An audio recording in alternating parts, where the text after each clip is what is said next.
everybody, this is Diane, Antinatalist, and I was watching a video today,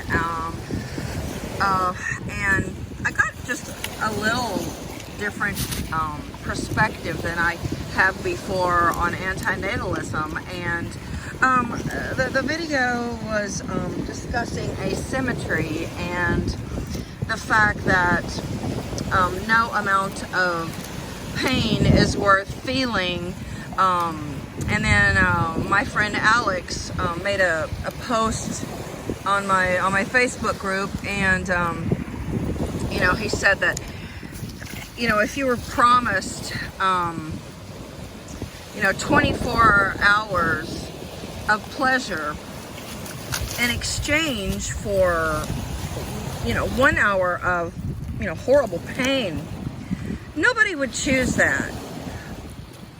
And nobody wants any degree of pain. I mean, even like, you know, a split second.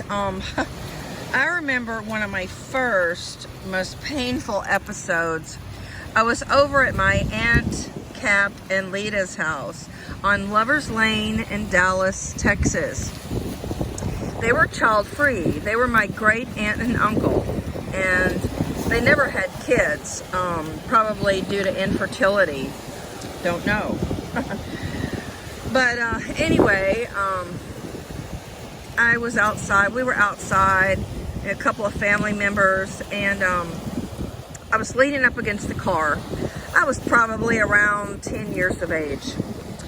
And, you know, I was against the car. My dad was against the car.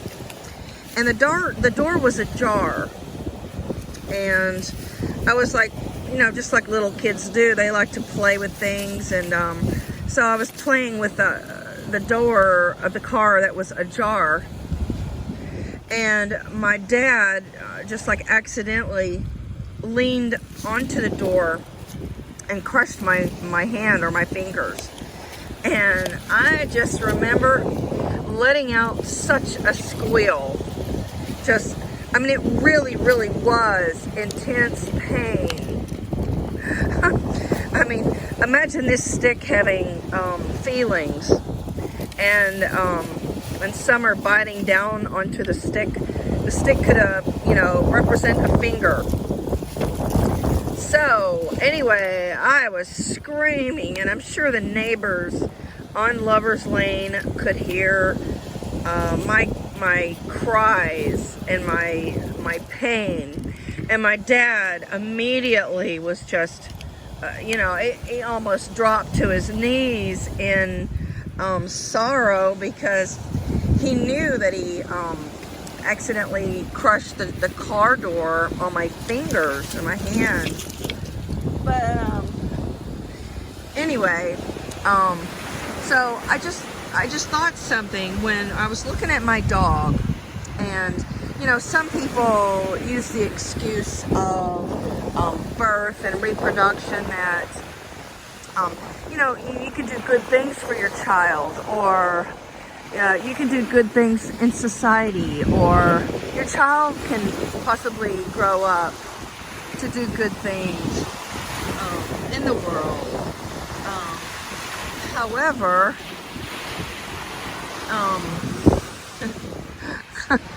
she's got her stick over there. Hey girl, you got a big stick. And you know, I could even say that of all of the dogs that I have adopted and rehomed and trained, you know, I could say, well, you know, my life was worth living, or you know, it's all it's all worthwhile because, you know, I adopted a few dogs, or you know, I rescued a few dogs from starvation, you know, when I was in the Bahamas, or Aruba.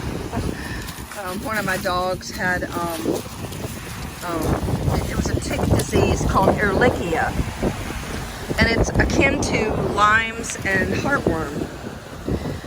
And yes, I did rescue this poor unfortunate dog, and she did very, very well, lived a long, long life.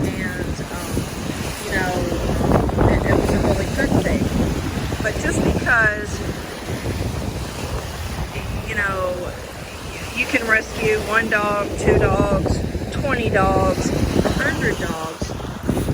It doesn't make the suffering of the rest of the dogs any worthwhile. It's a really pretty, it's a poplar leaf. I don't know. There's so many leaves on this beach.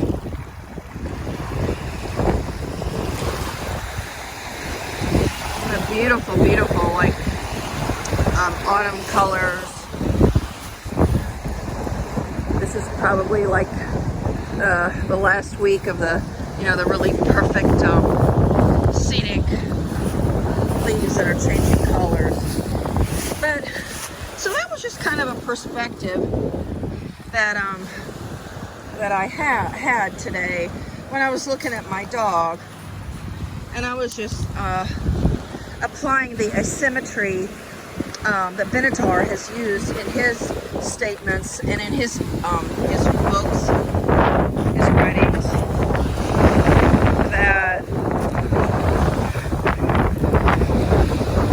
no matter how much good that we do, or how much, pain-free hours in a day of our lives, what matters is the hours and minutes of suffering, and it matters more that there are people out there who are suffering.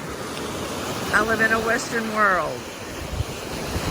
Most of my days don't involve poverty or hunger, or I'm not even trying to fend for my life. I'm not trying to save my life. I'm not in danger. There's not, wars going on where I live. However, the fact that there are wars going on and terroristic attacks and, acts of God in other places that just devastate countries and islands, that carries more weight than my good life, and a life where I can, travel a couple hours out of my city and see a beautiful beach like this. And all the good that I've done in rescuing, just a few dogs in the scheme of things, it's actually weighed against all of the dogs and cats and rabbits and donkeys and horses and guinea pigs, every animal that's out there suffering or is in a state of gross overpopulation, and those animals which are poisoned. I believe Turkey was poisoning dogs. Greece is well known for poisoning dogs. So it's the harm in life that is significant. It is not the blessings or the joys or, the gay times when, you're free and comfortable and easy. And everybody is not guaranteed a free and comfortable and easy life. The duration of their existence just doesn't work that way. Everybody is guaranteed harm. And nobody chooses harm. And we're all in a battle to, keep ourselves pain-free. Not necessarily healthy, but pain-free. And I periodically see a physical therapist, and she's just amazing. I mean, she's really like, she's really there with me. She's working with me. She's working for me. And she's probably the most dedicated person that I know of, who is giving me, some, freedom and hope from, life's pains and bodily aches and degeneration and whatnot. But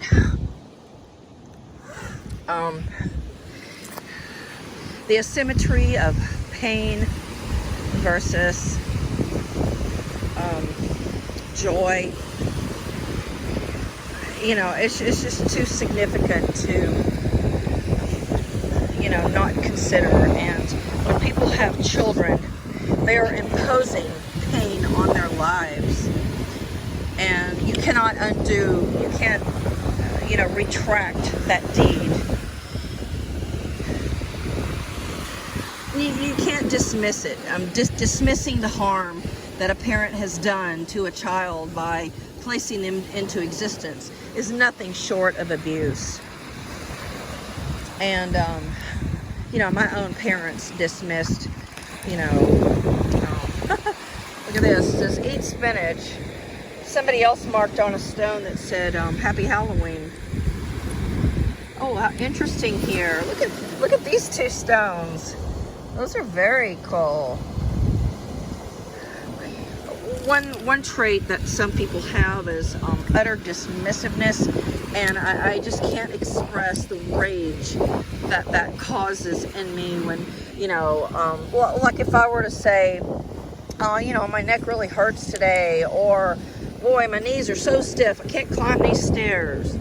And then somebody says, you'll get over it. Or, think positively, or just some other, dismissive tone. I just really lose it. I just, I really disconnect from those kind of people, and it's so pointless and it's so useless to try to be optimistic when things are going bad for somebody. And usually, if you tell somebody that you're not feeling good, they're not on the same plane as you, at least for that given moment. I think when people are aligned with their aches and pains, only then can a non-empathic person truly be sensitive to your ordeal. But the best thing you can probably do is offer support and echo what somebody says in regard to their pain, and offer to be with them and continuously ask them how they're doing. Don't just assume the next day they're fine, or the next hour that they're fine. I mean, offer them a chair, offer to go to the grocery store and pick up their cereal, or their fruit and vegetables. And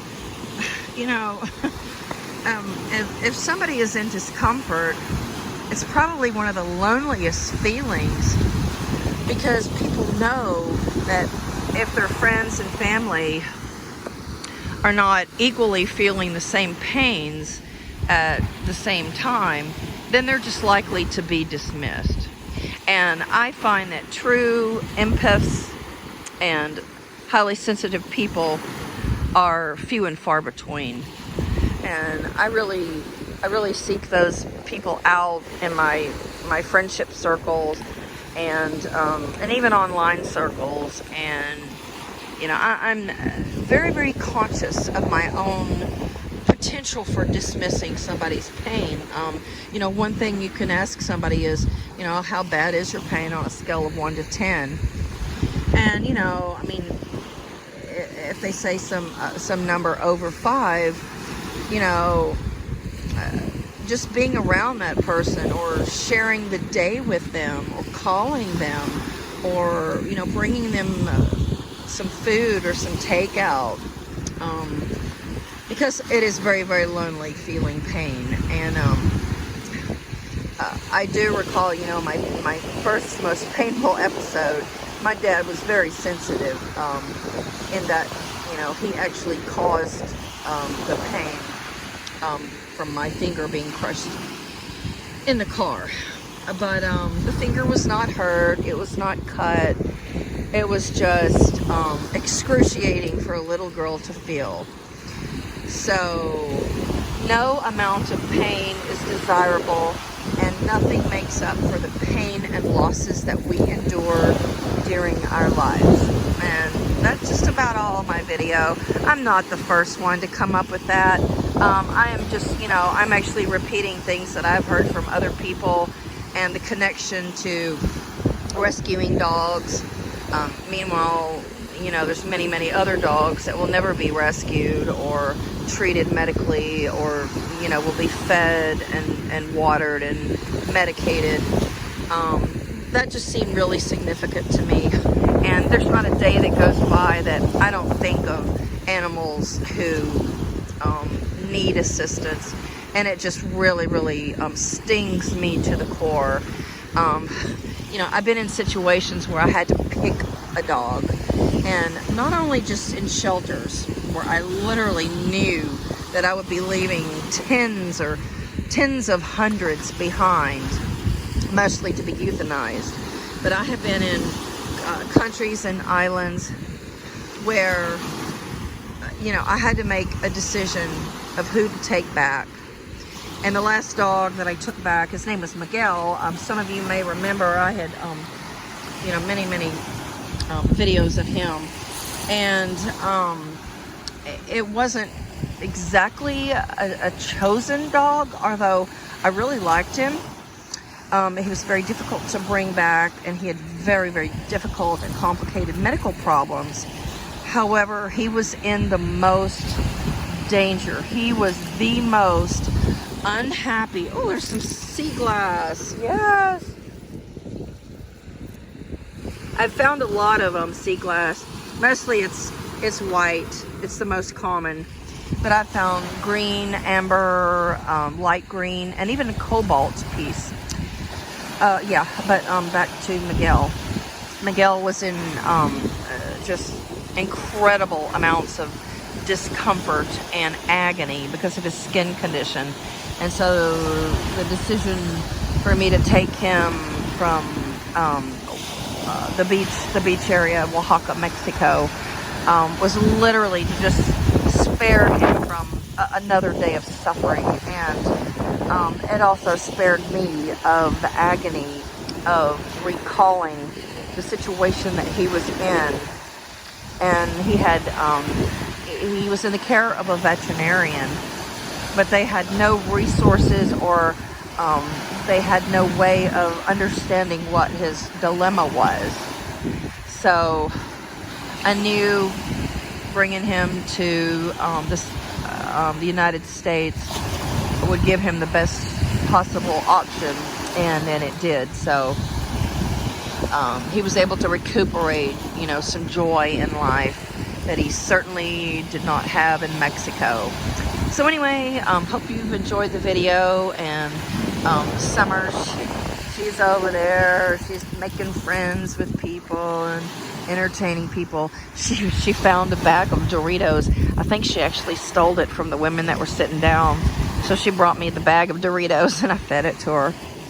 But anyway, this is Lake Erie. This is on one of the beaches. This is called Sands Beach. In case you're wondering, it's in Erie, Pennsylvania. Thanks for watching, guys. Please like, share, and subscribe.